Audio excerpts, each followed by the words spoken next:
ঢাকা বিশ্ববিদ্যালয়ের শিক্ষার্থীদের যে আত্মমর্যাদাবোধ সেটা এই যে 7 কলেজের কারণে কমে যাচ্ছে। এবার আমরা সর্বাত্মক আন্দোলনে নামবো এবং এবার যদি আমরা বাস্তবায়ন না করতে পারি তাহলে এই যে আমাদের সমস্যা এটা আমাদের চিরদিনের জন্যই থেকে যাবে। জনাব নাহিদ ইসলাম এবং জনাব আসিফ ওনারা কিন্তু এই আন্দোলনের মাধ্যমেই বেড়ে উঠেছেন, অর্থাৎ তাদের হাত ধরেই কিন্তু এই 7 কলেজের অধিভুক্তি বাতিলের আন্দোলনটা শুরু হয়েছিল। এ কারণে যখন এই আন্দোলনটা ছড়িয়ে পড়েছিল তখন ছাত্রলীগ, সন্ত্রাসী ছাত্রলীগের কর্মীরা কিন্তু আসিফ ভাইকে এই তাকে পিটিয়েছিল এবং তার চোখে জখম করেছিল।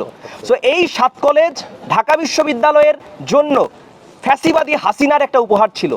এই ফ্যাসিবাদী হাসিনার এই 7 কলেজের যে উপহার তিনি এই যে আরিফিন সিদ্দিকের মাধ্যমে বাস্তবায়ন করেছেন 2017 সালে, এই ফ্যাসিবাদী 7 কলেজের যে ঢাকা বিশ্ববিদ্যালয়ের উপর যে একটা বোঝা হিসেবে চাপিয়ে দেওয়া হয়েছে, শিক্ষার্থীদের অস্তিত্বের সংকটে ফেলা হয়েছে, শিক্ষার্থীদের আত্মমর্যাদা অধিকার, তাদের যে এখানে শিক্ষা কার্যক্রম চালানোর জন্য যে যে জিনিসগুলো রয়েছে সেগুলো ঢাকা বিশ্ববিদ্যালয়ের 43,000 শিক্ষার্থীদের জন্য পর্যাপ্ত নয়, সেখানে আবার 2,67,000 শিক্ষার্থীকে টেনে নিয়ে আসা হচ্ছে উইদাউট এনি রিজন।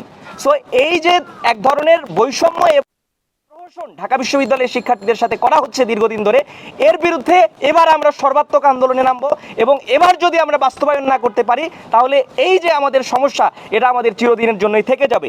এ কারণে বর্তমান যে প্রশাসন রয়েছেন তাদের প্রতি আমাদের বিনীত অনুরোধ থাকবে যে আপনারা একটা বিবেচনার মানে সুবিবেচকের মতো সিদ্ধান্ত নেন দ্রুত।